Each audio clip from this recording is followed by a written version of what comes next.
दोस्तों, मैं कमलेश्वर तिवारी आपके अपने YouTube channel basic broad education by KP sir, या दोस्तों मेरा channel KP Tiwari KP search करें और मेरे चैनल पर आप पहुंच जाएं।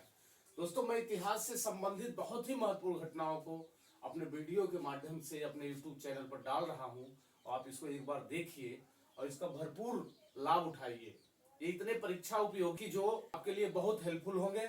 आज दोस्तों मेरा एक बहुत छोटा प्रकरण है, कामागाटा मारू घटना। यह क्या थी? 1914 की। दोस्तों, इन घटनाओं को, इतनी छोटे घटना है जहां पर लोगों का ध्यान नहीं जाता और परीक्षार्थी बड़ी बड़ी घटनाओं को तो पढ़ लेते हैं लेकिन इन छोटी घटनाओं पर ध्यान नहीं देते, जो कि परीक्षा में अगर इनसे संबंधित क्वेश्चन आ गए तो परीक्षार्थी फंस जाते हैं। जिसका एक उदाहरण मैं भी हूं। एक जमाने में इस घटना को मैं बिल्कुल नहीं पढ़ा था, इतिहास में तो मैं बहुत ज्यादा पढ़ा था लेकिन इन घटनाओं को मैंने नहीं पढ़ा। यह था क्या? कामागाटा मारू घटना। ये 1914 की है।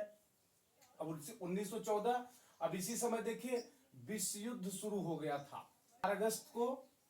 ठीक है, यह घटना क्यों घटी? 4 अगस्त को विश्व युद्ध शुरू हो गया था।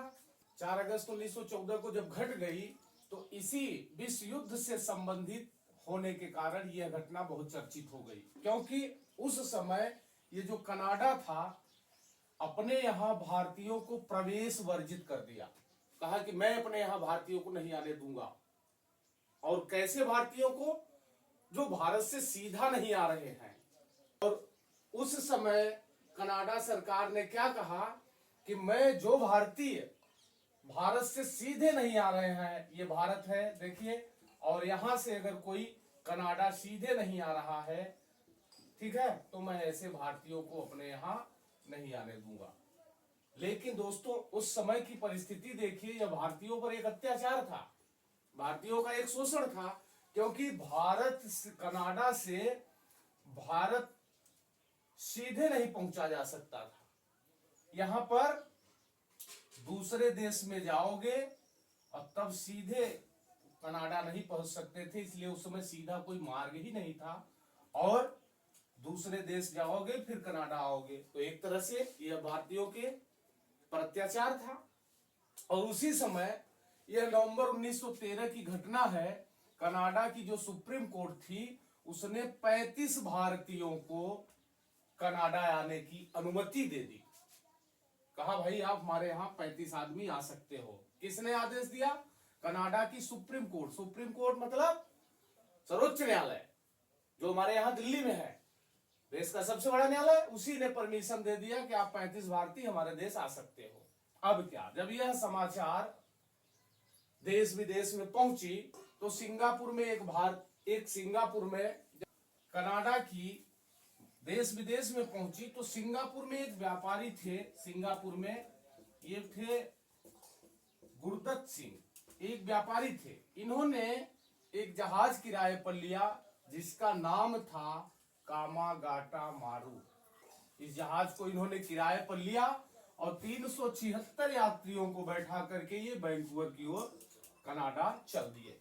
लेकिन जब ये वैंकूवर पहुंचते ही कनाडा की सरकार ने पुनः कानून लगा दिया कि कोई यात्री जहाज से उतरने न पाए। पुनः कानून लागू कर दिया। सरकार के सख्त रवैये के कारण कामागाटा मारू जहाज को वैंकूवर की सीमा छोड़ना पड़ा और यात्री वापस कलकत्ता आ गए। अब भारत वापस ये जहाज कहां गई? कलकत्ता।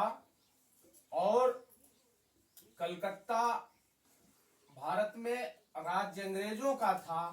18 यात्री मारे गए और 202 यात्री घायल हुए। 18 यात्री ये बेचारे मारे गए और 202 लोग घायल हुए। यही घटना हमारी है कामागाटा मारू कांड। यात्रियों के अधिकार के लिए हुसैन रहीम, बलवंत सिंह और सोहनलाल पाठक की अगुवाई में एक शोर कमेटी का गठन किया गया। यह इसलिए शोर कमेटी बनी, आप लोग ध्यान दीजिए, परीक्षा आंसर है शोर कमेटी का गठन क्यों हुआ था?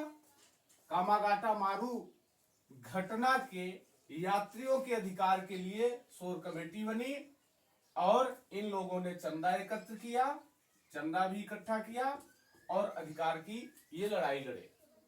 अब अमेरिका में भगवान सिंह रह रहे थे, बरकतुल्ला, रायचंद और सोहन सिंह। इन लोगों ने भी यह अमेरिका में क्या किया, यात्रियों के समर्थन में एक आंदोलन इन्होंने चलाया।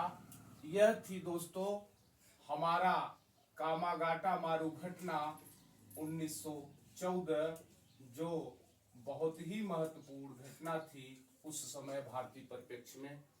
दोस्तों आज का मेरा ये बहुत शॉर्ट वीडियो है और इसको आप लाइक करिए, कमेंट करिए और मुझे बताइए कि वीडियो अच्छा है कि नहीं।